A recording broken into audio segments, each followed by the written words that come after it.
जय हिंद फ्रेंड्स। इस वीडियो में हम 12 अध्याय से देखने वाले हैं। वृत्त से संबंधित क्षेत्रफल क्लास 10th मैथ्स का ऑल फार्मूला, जो कि बहुत ही है। अगर पिछले वाला और इससे हम पिछले वीडियो में चैप्टर 1 से लेकर चैप्टर 11 तक हम कर चुके हैं। 11 में तो रचनाता है, तो 10 तक जो चैप्टर था उतना हम पिछले वीडियो में कर चुके हैं। तो अगर पिछले वाला वीडियो नहीं देखें तो पहले जाके पिछले वाला वीडियो को देख लें। तो चलिए शुरू करते हैं इसको। 12वां अध्याय वृत्त से संबंधित क्षेत्रफल। तो इसमें जितने सारे फार्मूले सबको देखेंगे बारी बारी से। इसमें पहला फार्मूला आता है वृत्त का व्यास। तो पहले वृत्त किसे कहते हैं? ये यहाँ पर वृत्त है और वृत्त का जो केंद्र होता है, केंद्र से जो दूरी होता है उसे बोलते हैं त्रिज्या।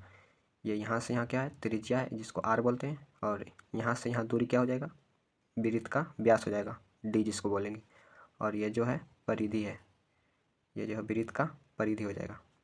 तो यहाँ से पहला फार्मूला होता है वृत्त का व्यास। तो वृत्त का व्यास क्या हो जाएगा? जब आर का दोगुना करेंगे तो क्या हो जाएगा? 2r। और यदि आर निकालना रहेगा तो आर क्या हो जाएगा? डी का आधा, तो डी बटा में 2। तो वृत्त का व्यास का फार्मूला हो जाता है 2r, और त्रिज्या बराबर पूछा जाए तो डी बटा 2, यानी व्यास का आधा होता है। दूसरा फार्मूला है वृत्त का क्षेत्रफल। वृत्त का क्षेत्रफल जो होता है पाई आर स्क्वायर होता है। और तीसरा में वृत्त की परिधि। वृत्त की परिधि जो होता है 2 पाई आर होता है। वृत्त का क्षेत्रफल होता है पाई आर स्क्वायर, और वृत्त का परिधि जो होता है 2 पाई आर होता है। तो इसको याद रखेंगे। और अगला है अर्धवृत्त की परिधि, यानी कि आधा वृत्त की परिधि जो होता है वो हो जाता है पाई आर प्लस में 2r। पाई आर प्लस में 2r अर्धवृत्त की परिधि। और अगला है अर्धवृत्त का क्षेत्रफल। अर्धवृत्त का क्षेत्रफल जो हो जाता है पाई आर स्क्वायर बटा में 2 होता है। पाई आर स्क्वायर बटा में क्या होता है? 2 होता है। वृत्त का क्षेत्रफल का आधा हो जाएगा अर्धवृत्त का क्षेत्रफल। और अगला है 6 का वृत्त के चतुर्थांश का क्षेत्रफल होता है। तो वृत्त का चतुर्थांश का क्षेत्रफल क्या होता है? 1/4 पाई आर स्क्वायर। वृत्त के क्षेत्रफल का 1/4 भाग होता है क्या? वृत्त का चतुर्थांश। वृत्त का चतुर्थांश का मतलब हो गया, जैसे ये वृत्त है तो इसको 4 भाग में बांट देते हैं, डिवाइड कर देते हैं। तो ये पहला जो होता है इसको बोलते हैं चतुर्थांश। तो वृत्त के चतुर्थांश का जो क्षेत्रफल होता है 1/4 पाई आर स्क्वायर। वृत्त का वलय का क्षेत्रफल क्या होता है? Pi R square, pi capital R square minus pi small R square. और इसी को यहाँ से पाई से जब कॉमन लेंगे तो क्या आएगा? Capital R square minus small R square. अगला है त्रिज्यखंड का क्षेत्रफल। तो त्रिज्यखंड का क्षेत्रफल होता है θ/360 गुना पाई आर स्क्वायर। θ/360 गुना पाई आर स्क्वायर। अगला है दीर्घ त्रिज्यखंड का क्षेत्रफल। तो दीर्घ त्रिज्यखंड का क्षेत्रफल होता है पाई आर स्क्वायर और इंटू में 360 डिग्री माइनस थीटा और बटा में 360 डिग्री। यह हो जाता है दीर्घ त्रिज्यखंड का क्षेत्रफल। अगला है चाप की लंबाई। तो चाप की लंबाई का फॉर्मूला होता है θ/360 गुना पाई 2 पाई आर। और यहाँ से 2 से जब यहाँ कैंसिल होगा तो क्या आएगा? ये 180 का θ/180 गुना में पाई आर आ जाएगा। तो चाप की लंबाई याद रखेंगे θ/360 गुना 2 पाई आर। और अगला है लघु वृत्तखंड का क्षेत्रफल। तो लघु वृत्तखंड का क्षेत्रफल जो होता है θ/360 गुना pi R square minus 1/2 R square sine theta.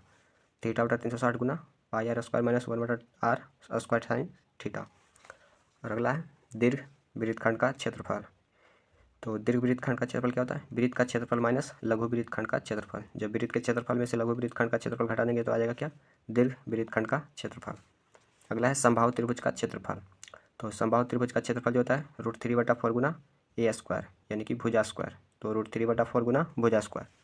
और अगला है समबाहु त्रिभुज का परिमाप। तो समबाहु त्रिभुज का परिमाप क्या होता है? 3 गुना में ए, यानी 3 गुना में भुजा। तो इसको इतना याद रखेंगे। और अगला फार्मूला आता है वर्ग का क्षेत्रफल। तो वर्ग का क्षेत्रफल क्या होता है? भुजा स्क्वायर। वर्ग का क्षेत्रफल क्या होता है? भुजा स्क्वायर, जिसको इंग्लिश में बोलेंगे ए स्क्वायर। और अगला है वर्ग का परिमाप। तो वर्ग का परिमाप क्या होता है? 4 गुना में भुजा, 4 गुना में एक भुजा। तो इसको इंग्लिश में 4a बोलेंगे। अगला है वर्ग का विकर्ण। तो वर्ग का विकर्ण क्या होता है? √2a, यानी √2 भुजा होता है वर्ग का विकर्ण। और अगला है आयत का क्षेत्रफल। तो आयत का क्षेत्रफल क्या होता है? लंबाई गुना चौड़ाई। और इंग्लिश का क्या होगा? LB, L से लंबाई और B से चौड़ाई। और अगला है आयत का परिमाप। तो आयत का परिमाप क्या होता है? 2 इंटू लंबाई जोड़ चौड़ाई, 2 इंटू लंबाई जोड़ चौड़ाई। आयत का विकर्ण जो होता है अंडर रूट लंबाई का स्क्वायर प्लस में चौड़ाई का स्क्वायर, ये आयत का विकर्ण का है फार्मूला। तो 12 अध्याय में इतना ही फार्मूला था। और अब आ जाता है अगला अध्याय 13, पृष्ठीय क्षेत्रफल और आयतन। तो पृष्ठीय क्षेत्रफल और आयतन में जितने सारे फार्मूले हैं उसको देखते हैं। पहला फार्मूला हो जाता है इसमें घन का आयतन। तो इसमें पृष्ठीय क्षेत्रफल और आयतन से संबंधित रहेगा। तो पहला है घन का आयतन। तो घन का आयतन का फार्मूला होता है भुजा क्यू, यानी कि ए क्यू, भुजा क्यू। दूसरा फार्मूला आ जाता है घन का संपूर्ण पृष्ठ का क्षेत्रफल। तो घन का संपूर्ण पृष्ठ का क्षेत्रफल क्या होता है 6 गुना भुजा स्क्वायर, यानी कि 6a स्क्वायर। और अगला है घन का विकर्ण। तो घन का विकर्ण क्या हो जाएगा √3a, √3 भुजा। और अगला है घनाभ का आयतन। तो घनाभ का आयतन क्या होता है L गुना B गुना H, इसी को हिंदी में बोलेंगे लंबाई गुना चौड़ाई गुना ऊंचाई। घनाभ का आयतन जो होता है लंबाई गुना चौड़ाई गुना ऊंचाई होता है। और अगला है घनाभ का संपूर्ण पृष्ठ का क्षेत्रफल। तो घनाभ का संपूर्ण पृष्ठ का क्षेत्रफल क्या होता है 2 इंटू लंबाई, ये L से लंबाई हो जाता है B से चौड़ाई, तो LB प्लस में BH प्लस में HL। लंबाई गुना चौड़ाई प्लस चौड़ाई गुना ऊंचाई प्लस ऊंचाई गुना लंबाई होगा। ये हो जाएगा घनाभ का संपूर्ण पृष्ठ का क्षेत्रफल। अगला है घनाभ का विकर्ण। तो घनाभ का विकर्ण क्या होता है √L का स्क्वायर प्लस B का स्क्वायर प्लस H का स्क्वायर। तो घनाभ में जो होता है लंबाई का स्क्वायर प्लस में चौड़ाई का स्क्वायर प्लस में ऊंचाई का स्क्वायर रूट में। तो यह है घनाभ का विकर्ण। तो घन किसे कहते हैं, घन में सभी जो होता है भुजा आपस में क्या होता है बराबर होता है। लेकिन घनाभ में जो होता है क्या होता है लंबाई होता है, चौड़ाई होता है, ऊंचाई होता है, तीनों आपस में अलग अलग होता है। अगला है बेलन का संपूर्ण पृष्ठ का क्षेत्रफल। तो बेलन का जो संपूर्ण पृष्ठ का क्षेत्रफल होता है 2πr into are plus H होता है। बेलन का संपूर्ण पृष्ठ का क्षेत्रफल क्या होता है 2πr into are plus H. और अगला है बेलन का वक्र पृष्ठ का क्षेत्रफल। तो बेलन का जो है वक्र पृष्ठ का क्षेत्रफल क्या होता है 2πrh होता है, 2πrh। बेलन का आयतन जो होता है, बेलन का आयतन क्या होता है πr square H, πr square H. बेलन का आयतन πr स्क्वायर एच होता है। और इसमें जो अगला फॉर्मूला आता है शंकु का संपूर्ण पृष्ठ का क्षेत्रफल।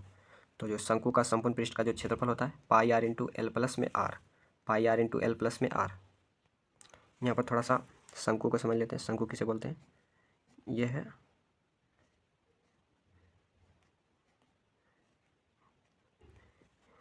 यह है बेलन और इस पे जो बना है ये शंकु। तो इसको अलग अलग बना लेते हैं। यह है शंकु और यह है बेलन। तो ये है शंकु और ये है बेलन बोलते हैं इसे। तो यहाँ से शंकु का संपूर्ण पृष्ठ का क्षेत्रफल क्या हो जाएगा πr इंटू एल प्लस में आर। और अगला फॉर्मूला है शंकु का वक्र पृष्ठ का क्षेत्रफल। तो शंकु का जो वक्र पृष्ठ का क्षेत्रफल होता है πrl होता है, πrl होता है। और यहाँ से जो एल का जो फार्मूला हो जाता है एल को बोलते हैं तिर्यक ऊंचाई। एल को क्या बोलते हैं तिर्यक ऊंचाई। और आर तो है शंकु का त्रिज्या और एल हो जाएगा तिर्यक ऊंचाई। तो एल का फार्मूला होता है एच स्क्वायर प्लस में आर स्क्वायर अंडर रूट में H square plus R square. ये एल का फार्मूला हो जाता है, एल निकालने का फार्मूला तिर्यक ऊंचाई। और इसमें अगला फार्मूला है शंकु का आयतन। शंकु का आयतन जो होता है 1/3πr स्क्वायर एच होता है, 1/3πr स्क्वायर एच होता है, 1/3πr स्क्वायर एच होता है। अगला फार्मूला है गोला का संपूर्ण पृष्ठ का क्षेत्रफल। तो जो गोला का संपूर्ण पृष्ठ का क्षेत्रफल जो होता है 4πr स्क्वायर होता है, 4πr स्क्वायर। गोला उसे बोलते हैं जैसे गेंद हो गया, गेंद को ही गोला बोला जाता है, गेंद को।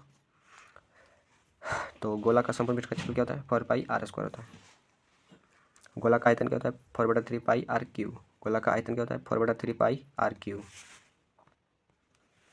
अगला है अर्धगोला का संपूर्ण पृष्ठ का क्षेत्रफल। तो अर्धगोला का संपूर्ण पृष्ठ का क्षेत्रफल जो होता है 3πr स्क्वायर, 3πr स्क्वायर होता है।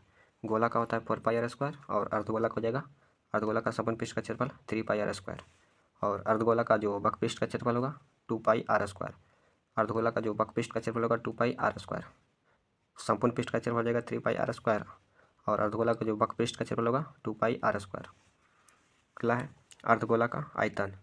अर्धगोला का आयतन हो जाएगा 2/3 2/3πr³, 2/3πr³।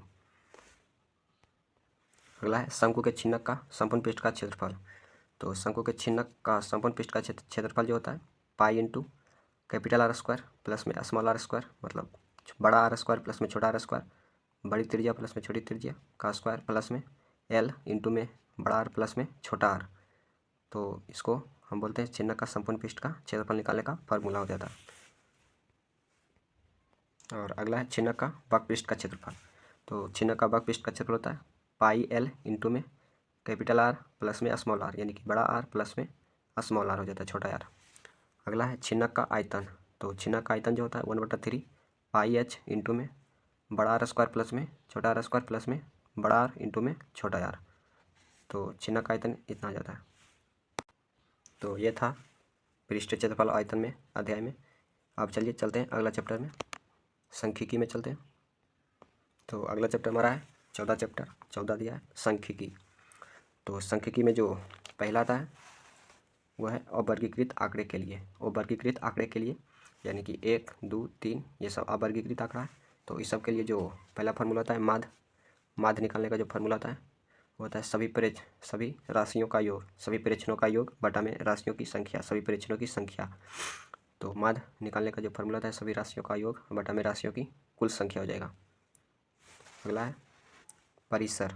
तो परिसर निकालने का जो फार्मूला होता है अवर्गीकृत आंकड़े के लिए उच्चतम मान माइनस में न्यूनतम मान, यानी कि जो उसमें बड़ा मान रहेगा उसे घटा देंगे छोटा मान से, उच्चतम मान माइनस न्यूनतम मान। अगला है माध्यिका इक्वल टू, माध्यिका जो बराबर होता है n+1 बटा में 2। वहाँ पद ये होता है विषम संख्या के लिए, जब n का मान क्या होगा विषम होगा तो माध्यिका बराबर क्या होगा n+1 बटा में 2 वहाँ पद हो जाएगा। और अगला है माध्यिका बराबर n का स्क्वायर बटा में 2 वहाँ पद प्लस में n/2 + 1 वहाँ पद, जहाँ n बराबर क्या होगा सम संख्या होगा। सम संख्या होगा तो ये फार्मूला लागू होगा और विषम संख्या होगा तो ये फार्मूला लागू होगा। और अगला फार्मूला है बहुलक बराबर। तो बहुलक बराबर क्या होता है सबसे अधिकतम बारंबारता वाला मान होता है, जो अधिकतम बारंबारता वाला मान होता है वही बहुलक कहलाता है। जैसे कि हो गया 1, 2, 2, 3, 2, तो इसमें सबसे अधिक बार कौन आया 2 आया, तो इसका बहुलक क्या हो जाएगा 2 हो जाएगा। अगला कॉन्सेप्ट जो है वर्गीकृत आंकड़े के लिए, वो था अवर्गीकृत और ये वर्गीकृत आंकड़े के लिए। तो वर्गीकृत आंकड़े के लिए जो पहला फार्मूला होता है माध्य निकालने का जो 3 विधि होता है। पहला विधि होता है प्रत्यक्ष विधि होता है, और इसे सूचित करते हैं x बार से, यहाँ x के ऊपर डैश लगाते हैं। ये माध्य का जो सिंबल होता है। प्रत्यक्ष विधि का जो फार्मूला होता है ये होता है सिग्मा, इसे बोलते हैं सिग्मा FI XI बटा में सिग्मा FI होता है। और अगला है कल्पित माध्य विधि। तो कल्पित माध्य विधि का जो फार्मूला होता है a प्लस में सिग्मा FI DI और बटा में सिग्मा FI, और जो DI का जो निकालने का जो फार्मूला होता है XI माइनस A होता है। और अगला है पग विचलन विधि। तो पग विचलन विधि का जो फार्मूला होता है a प्लस में सिग्मा FI UI और बटा में सिग्मा FI गुना में H होता है, और जहाँ UI का जो फार्मूला होता है XI माइनस A बटा में H होता है। UI का जो फार्मूला होता है XI माइनस A बटा में H। अब अगला फार्मूला होता है जो वर्गीकृत आंकड़ा के लिए जो होता है बहुलक बराबर। तो वर्गीकृत आंकड़ा के लिए जो बहुलक होता है L प्लस में F1 माइनस F0 बटा में F2F1 minus F0 minus F2 और गुना में H होता है। जहाँ यहाँ पर देख लेते हैं L बराबर जो होता है बहुलक वर्ग की निम्न सीमा होता है, बहुलक वर्ग की निम्न सीमा। और F1 जो होता है बहुलक वर्ग की बारंबारता। और यहाँ से जो होता है F0 का जो होता है बहुलक वर्ग से ठीक पहले वर्ग की बारंबारता, बहुलक वर्ग से ठीक पहले वर्ग की बारंबारता। और F2 जो होता है बहुलक वर्ग के ठीक बाद में आने वाले वर्ग की बारंबारता। F2 जो होता है बहुलक वर्ग के ठीक बाद में आने वाले वर्ग की बारंबारता। और जो H होता है बहुलक वर्ग की माप होता है, बहुलक वर्ग की माप। और इसमें जो अगला फार्मूला होता है माध्यक का फार्मूला वर्गीकृत आंकड़े के लिए माध्यक बराबर होता है L प्लस में n/2 माइनस CF बटा में F और गुना में H होता है। ये होता है वर्गीकृत आंकड़े के लिए माध्यक निकालने का फार्मूला। और यहाँ से L बराबर क्या हो जाएगा, L का जो होता है माध्यक वर्ग की सीमा होता है, माध्यक वर्ग की सीमा। और अगला है n बराबर होता है प्रेक्षणों की संख्या, n बराबर प्रेक्षणों की संख्या।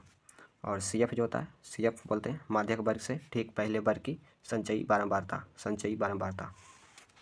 और अगला है F बराबर जो होता है माध्यक वर्ग की बारंबारता। H बराबर होता है माध्यक वर्ग का माप होता है, माध्यक वर्ग का माप। और अगला फॉर्मूला इसमें आता है वर्ग चिन्ह। तो वर्ग चिन्ह जिसको बोलते हैं XI। तो वर्ग चिन्ह निकाले का जो फार्मूला होता है ऊपरी सीमा प्लस में निचली सीमा बटा में 2, ऊपरी सीमा प्लस में निचली सीमा बटा में 2। और अगला जो फार्मूला आता है इसमें सांख्यिकी में लास्ट फार्मूला बहुलक बराबर। तो बहुलक बराबर होता है 3 माध्यिका माइनस 2 माध्य। तो ये ऑब्जेक्टिव में बहुत आता है कि बाहुलक, माध्यिका और माध्य में क्या संबंध है। तो तीनों में जो संबंध होता है, बाहुलक बराबर 3 माध्यिका माइनस 2 माध्य होता है। तो इस चैप्टर में इतना था। तो अगला चैप्टर चलते हैं। अगला चैप्टर हमारा लास्ट है जो है प्रायिकता। तो 15 अध्याय है प्रायिकता। तो प्रायिकता में है पहला है जो घटना ई की प्रायिकता, यानी कि पी ई बराबर प्रायिकता बराबर जो होता है एन ई बटा में एन एस, यानी कि अनुकूल घटना बटा में कुल घटना। प्रायिकता बराबर होता है अनुकूल घटना बटा में कुल घटना। और यहाँ दूसरा में आ जाता है P E plus P E नहीं बराबर होता है 1, यानी कि घटना ई की प्रायिकता प्लस में घटना ई नहीं की प्रायिकता, जब दोनों को जोड़ेंगे तो आएगा 1। और जो पी यानी कि प्रायिकता जो होता है जीरो के बराबर होता है, या जीरो से क्या होता है, जीरो से बड़ा होता है। और एक से क्या होता है, एक के बराबर होता है, एक से छोटा होता है जो प्रायिकता होता है। और अगला है पी बराबर यदि यानी कि प्रायिकता बराबर जीरो आए तो उसे बोलेंगे असंभव घटना। असंभव घटना की प्रायिकता होती है जीरो। और जो निश्चित घटना होती है उसका जो प्रायिकता होता है 1 होता है। जो निश्चित घटना होता है उसका प्रायिकता 1 होता है, और जो असंभव घटना होता है उसका प्रायिकता 0 होता है। तो इस चैप्टर में इतना ही यहाँ पर समाप्त हो गया। तो शुरू चैप्टर 1 से लेकर चैप्टर 15 तक पूरा जो फार्मूला था हम बारीकी से देख लिए।